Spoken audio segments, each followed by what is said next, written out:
back to my channel called zuzanareacts, where I learn all things Bara with you, helping I just share my Slovak Central European point of view. And in today's video, we're going to take a bit of a spiritual detour, and we are going to look into, I need to double check that, Ramana Maharshi's final teaching. I'm very curious what this is going to be about and what we can learn for ourselves from that. But before we jump into the video, please like this video and click on the subscribe button and turn on the notification. Thank you so much for your support. Okay, I just say, let's go. Arunachala Shiva, Arunachala Shiva, Arunachala Shiva, Arunachala. What is the final truth of the great 20th century sage, Bhagavan Sri Ramana Maharshi? Now, this final truth is going to be hard for many people to understand, and it's also hard for a lot of spiritual aspirants to even accept this final truth, because it's the ultimate realization that we come to on the spiritual path. Now, this truth that Ramana explained to his devotees back in the early 1900s is part of the Brahma Vidya. Now, in English, the Brahma Vidya means the science of the absolute, or the knowledge of Brahman, or Tao, if you will. Now, the Brahma Vidya can be problematic when you teach it to those who are not ready for it. And I will have a video in the future on who should be taught the Brahma Vidya as opposed to who shouldn't be taught the Brahma Vidya. Now, in saying that, Bhagavan did teach the Brahma Vidya to those who would come to him. And so we will speak about this final truth that he explained today to try and mine the essence of what he was trying to explain with this final truth. But as I said, a lot of people are not ready for this, and a lot of people will have a nervous reaction to this. But what I want you to realize is, what is it within you that has a nervous reaction to this sort of knowledge? That's what we need to explore. So without further ado, let's see what Ramana had to say. There is neither creation nor destruction, neither destiny nor free will, neither path nor achievement. This is the final truth. Ramana's final truth here kind of rips the rug from underneath our feet. A lot of us think of that we are on a spiritual path, that we are going to attain some sort of enlightenment, and so forth and so on. But Ramana takes that rug from right underneath our feet to expose the one who wants to make these achievements, the one who believes they are on the path. Now, to explain this a little further, we should look at one of the great verses of the Avadhuta Gita as explained by Lord Dattatreya. I have no birth, no death, and no duties. I've never done anything, either good or bad. I'm purely Brahman, beyond all qualities. How could either bondage or liberation exist for me?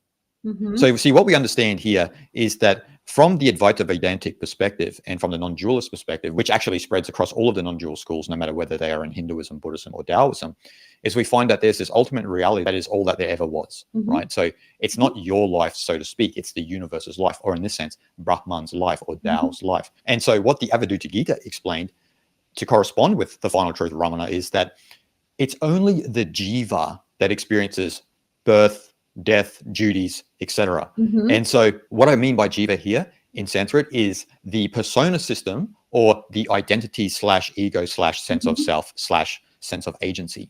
And so that's what basically a jiva is. It's the persona system, that accumulative sense of self that is a byproduct of socialization, culture, etc. And so that identity is a fabrication. And so that's what Ramana and the Avadhuta Gita are speaking about here.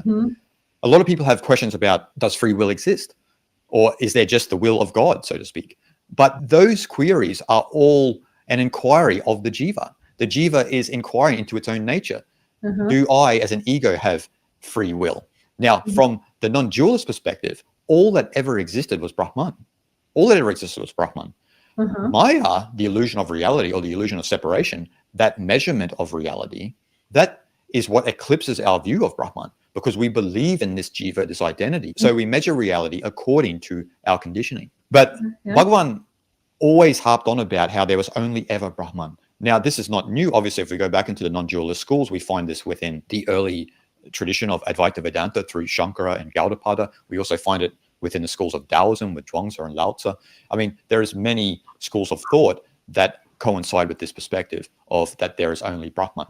And there's a famous phrase actually in Sanskrit called Brahma Satyam Jagat Mithya. Now, what Brahma Satya Jagat Mithya actually means is Brahman alone is real. The world is an appearance. So this body, your ego, everything you see, everything that is experienced through the five senses is only an appearance, an illusion, almost like the waves that arise on an ocean, but it's always the ocean. And we forget that we are always the ocean. So Brahman alone exists. And this is Ramana's final truth.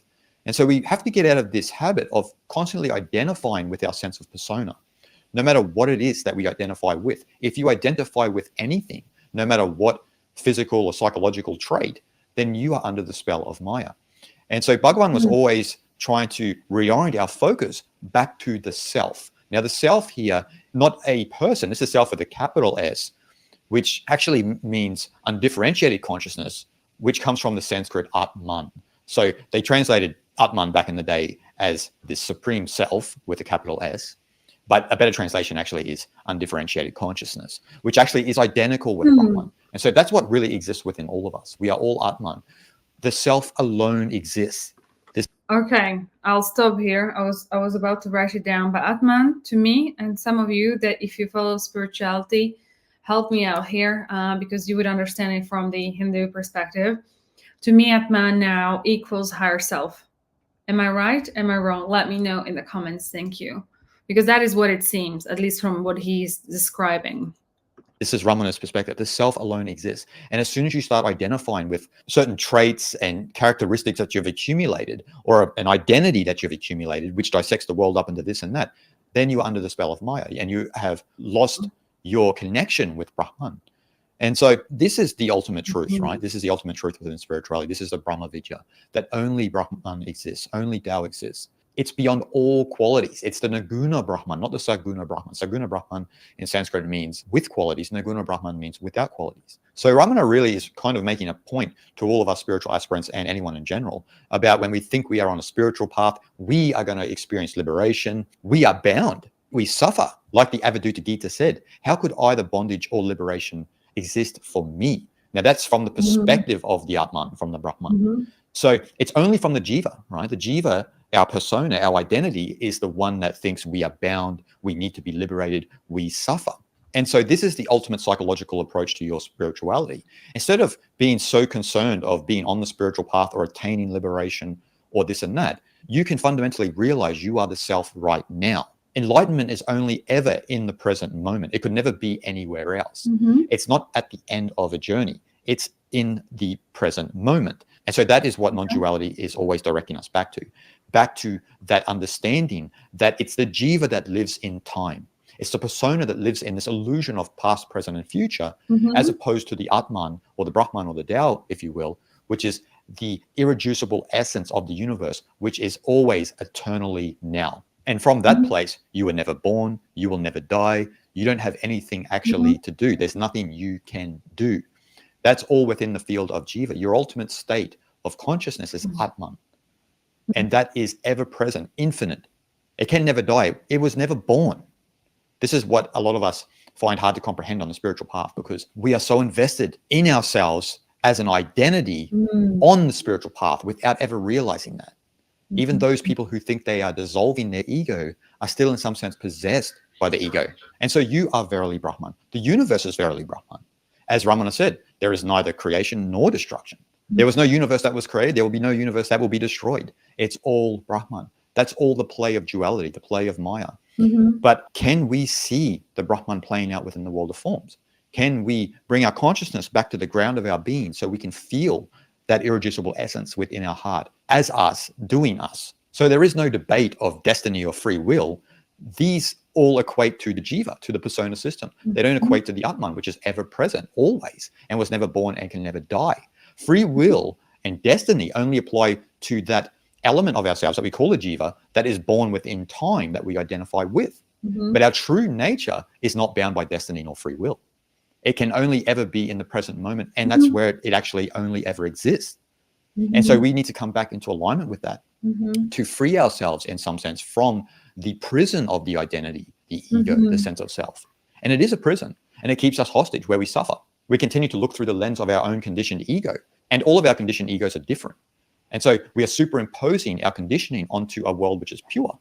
But we need to clean that away. We need to clean our mind, clean the vision, to see Brahman as it truly is. And once we begin to eradicate our conditioning, then you begin to disintegrate the identity, which begins to expand your consciousness. Because this is the effect of coming back into the oneness of Brahman. Because Brahman alone is all that exists. Yeah. And this is the final truth of Bhagavan Sri Ramana Maharshi. So my parting question for all of you is, have you experienced this final truth that the Bhagavan left for all of us to contemplate? Wow. I think that was very enlightening, at least for me, in a way. I think, and for me personally, and I would love to know before I actually jump in, what have you taken from this video? What that message meant for you in the comments? You know, I don't know if you're aware, but the name of God, at least from the literature I've been exposed to, is I am. I am that I am. So everything that you say after, you are. And what he was basically saying is the ocean in a drop in the ocean. You are divine. You are part of God, and the God resides within you. And I reference this guy across my video called Mattias De Stefano. It actually hit me when he had said, and when he started to have visions and things that he could remember from his past lives. His guides were telling him that, because he was like, the knowledge is just so vast, and I think I'm going to go crazy if I'm looking into that. And he has been advised by his guides to look in yourself. And he says everything you kind of need to know, type of thing. I don't know if I'm translating that correctly, if I remember it correctly, but that's kind of how I interpret it. Is like within you, like you are this drop in the ocean. So start with you. And therefore we are, you know, we're God. We are part of that essence. We have the same qualities. And I think the only way to assume God is to from what he says, to remove that jiva, the identity, and that might be not an easy task to do. But I think in order to do that, you'd have to understand many concepts, and obviously everyone has the right to their own life, to their own belief system. But it's very interesting because it feels like I've recently done a couple of videos, and they run a similar teams on the fact that let go and let God.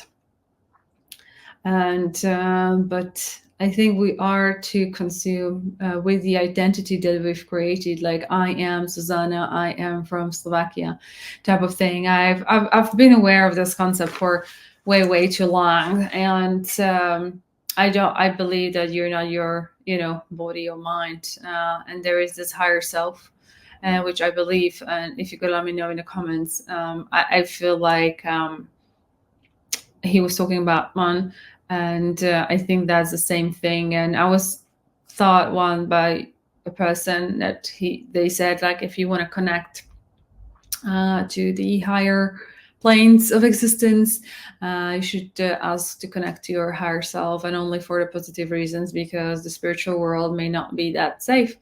Heard it from many people. So it's not maybe so easy or straightforward or even safe, I would say, from my personal knowledge that I've gained.